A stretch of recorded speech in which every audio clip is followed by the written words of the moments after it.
얘, 너는 내가 하는 말이 말 같지도 않니?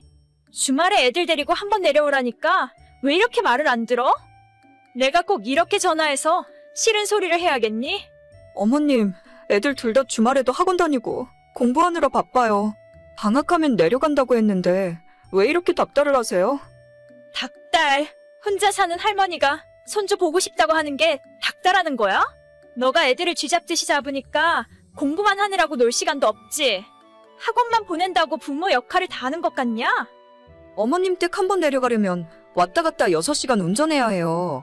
남편도 힘들게 일하는데 주말에 운전을 그렇게 시키셔야 직성이 풀리시겠어요?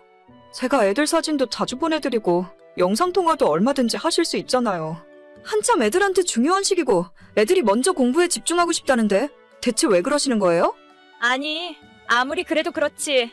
너가 친정 근처에서 살고 싶다고 박박 우기는 바람에 내 아들 멀리 데려가 놓고 이제 와서 멀다고 보러 오기 싫다는 게 말이나 되는 소리야?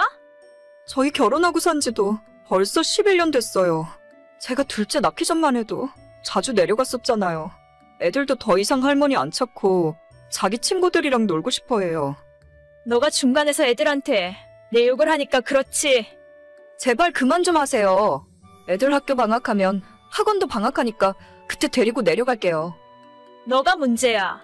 항상 너가 나를 따돌리고 무시하니까 너네 애들도 똑같은 거지. 결혼 11년 차 10살 아들과 9살 딸아이를 키우고 있는 여자입니다. 남편과 맞벌이를 하면서 살고 있고 정말 모든 면에서 평범한 가정이에요. 시아버님은 제가 결혼도 하기 전에 먼저 돌아가셨고 어머님은 그때도 혼자 살고 계셨습니다. 제가 남편을 뺏어갔다고 생각하고 계시지만 어머님 기억이 잘못되어 있을 뿐 전혀 사실이 아니에요. 저는 지금 사는 이 지역이 제가 태어나고 자란 고향이고 남편은 지방 출신인데 직장 때문에 올라와서 살고 있었습니다. 결혼하면서 자연스럽게 살고 있던 이 동네에 자리를 잡았을 뿐이고 결코 남편이 저 때문에 홀어머니를 버리고 이 동네로 이사를 온 것이 아니에요. 그런데도 어머님은 어떤 피해망상에 젖어 있는지 신혼 때부터 무슨 말만 했다 하면 제가 본인 아들 뺏어갔다며 그렇게 못살게 굴고 있습니다. 차로 3시간 걸리는 거리를 마음처럼 쉽게 왔다 갔다 할 수 있나요? 실제로 애들도 할머니 집에 가자고 하면 다들 안 가면 안 되냐고 한숨부터 쉽니다. 얘네들이 거기 가서 뭐하고 놀겠어요. 할머니 집에 좋아하는 게임기가 있길 하나 장난감이 있기를 하나 집도 거실 겸 주방 있고 방 하나 있는 빌라라서 애들이 마음껏 뛰놀 공간도 없습니다. 한번 내려가면 워낙 오래 걸리니까 하루 자고 올라와야 하는데 저랑 남편은 거실 바닥에 이불 깔고 자고 그나마 애들은 안방 할머니 침대에서 재워요. 남편이 평일에 일하는 것도 고되고 힘들 텐데 주말 이틀 동안 제대로 쉬지도 못하고 왕복 6시간 이상 운전시키는 것도 보통 일이 아닙니다. 여보, 오늘 엄마 전화 받았어? 갑자기 나한테 전화를 다 하시네. 왜? 또 내 욕하셨어? 그냥 이제는 그러려니 해. 당신 신경 쓰이면 주말에 혼자 어머님한테 내려갔다 와. 아니야, 그냥 애들이랑 놀아줘야지. 평일엔 늦게 퇴근하니까 애들 얼굴도 제대로 못 보는데 당신이 엄마 전화 받느라 고생이네. 그냥 엄마 번호 뜨면 받지 마. 어머님 전화인데 어떻게 또 그래? 그냥 난 괜찮으니까 신경 안 써도 돼. 그래, 아마도 내가 처가 근처에서 사니까 엄마가 더 저러시는 것 같아. 그냥 좀 한가할 때 되면 나 혼자 내려갔다 올게. 그래, 애들도 같이 가면 좋은데 워낙 가기 싫어하니까. 요즘 애들이 어른들보다 더 바쁜 거 알고 계시나요? 아직 초등학생인 아이들인데 둘 다 학원을 엄청나게 다닙니다.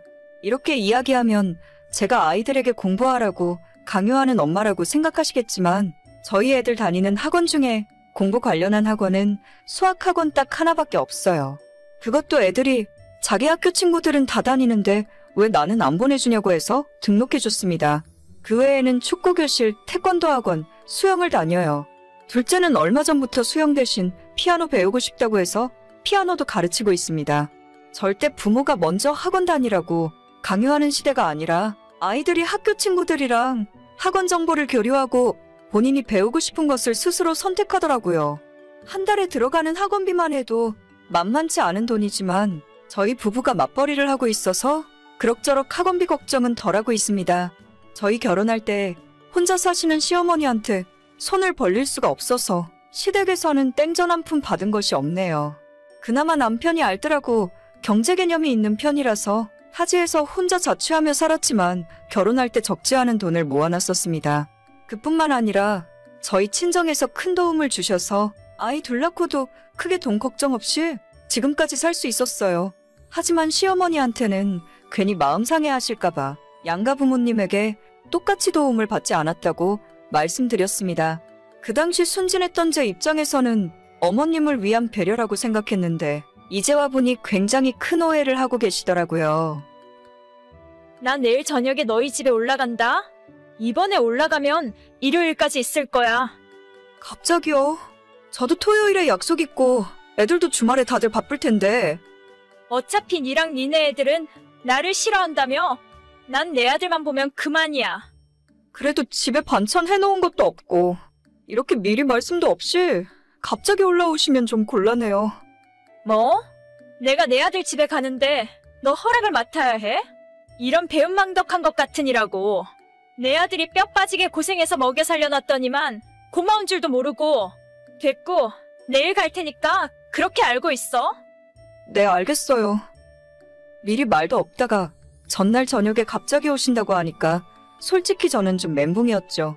어머님이 마지막으로 저희 집에 올라오셨을 때가 둘째 태어나고 얼마 안 됐을 때니까 거의 8년 만에 오시는 거거든요. 온다는 것 자체도 신경 쓰였지만 저렇게 전화 우리 애들한테 삐져 계시는데 괜히 애들 앞에서 이상한 소리 하는 건 아닌가 걱정했어요. 그리고 불길한 제 예상은 현실이 되었고 다음날 어머님이 집에 오시자마자 첫째와 둘째를 앉혀놓고 너희들이 할머니 집에 가기 싫다고 했냐고 물어보셨습니다. 진짜 그 모습 보면서 남편이나 저나 경악을 금치 못했네요. 저희가 말려도 아무 소용 없었고 애들한테 할머니가 싫으냐고 그럼 앞으로 할머니 안 보고 살 거냐고 막 화를 내시는 겁니다. 원래 성격이 괴팍하신 분인 건 알았지만 정말 이건 선을 넘었다고 생각했어요. 남편이랑 제가 뜯어말리다가 어머님이랑 크게 싸우게 됐고 보다 못한 남편이 그 한밤중에 어머님을 집으로 다시 모셔드리겠다며 억지로 끌고 나갔습니다.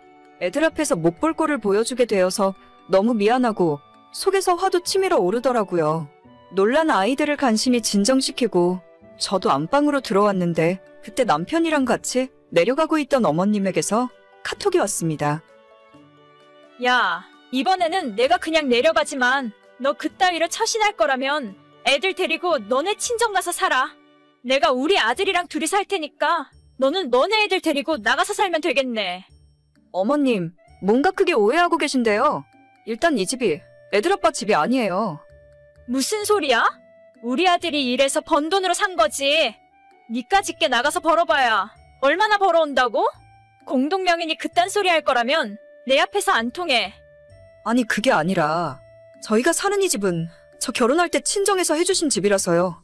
굳이 나가야 하면 애들 아빠가 나가야 하는데 제가 알기로는 저나 우리 애들 놔두고 집 나갈 사람이 아니에요. 니들 결혼하고 돈 모아서 산 집이라면서? 저희가 버는 돈으로 이런 아파트를 어떻게 사요? 애들 둘 키우면서 살면 월급 남는 것도 없어요. 그래도 한 집의 가장은 남편인 거야. 누가 아니래요? 우리 집의 가장은 애들 아빠고 이 집은 제 명의로 된 제 집이라고요. 상황 파악을 한 건지 그 이후로 답장은 오질 않았습니다. 남편이 그 늦은 시간에 시모를 댁에 모셔다 드리고 다시 집에 돌아왔을 때는 새벽 4시가 넘은 시간이었죠. 그 사이에 저와 시모가 카톡으로 한판 붙었다는 사실을 남편은 모르고 있었는지 갔다 와서 한다는 소리가 엄마가 내려가는 동안에 차 안에서 화도 다 풀리고 저에 대해 아무 소리 안 해서 좋았다고 하더라고요. 크게 충격을 받으셨는지 그 뒤로 지금까지 한 번도 시모한테 연락 온 적이 없습니다. 매주 꼬박 2-3번씩 전화해서 속을 다 뒤집어 놓는 분이었는데 이제는 더 이상 쫓아낸다 소리를 못 하시겠죠. 나이를 먹을수록 입은 닫고 지갑은 열라는 말이 있는데 저는 시모가 지갑까지는 안 열어도 괜찮으니까 입은 좀 닫고 계셨으면 좋겠습니다. 얘기를 하면 할수록 본전도 못 찾을 텐데 자꾸 저랑 싸워봤자 좋을 것이 하나도 없으니까요. 저도 그렇게까지 못된 사람은 아니라 평소에 며느리로서 기본은 하며 살았습니다. 8월에 애들 학원 방학하면 그때나 한번 애들 데리고 내려가야겠네요. 오늘의 사연은 여기까지입니다. 구독과 좋아요, 알림 설정은 많은 힘이 됩니다. 다들 행복하시고 좋은 하루 되세요.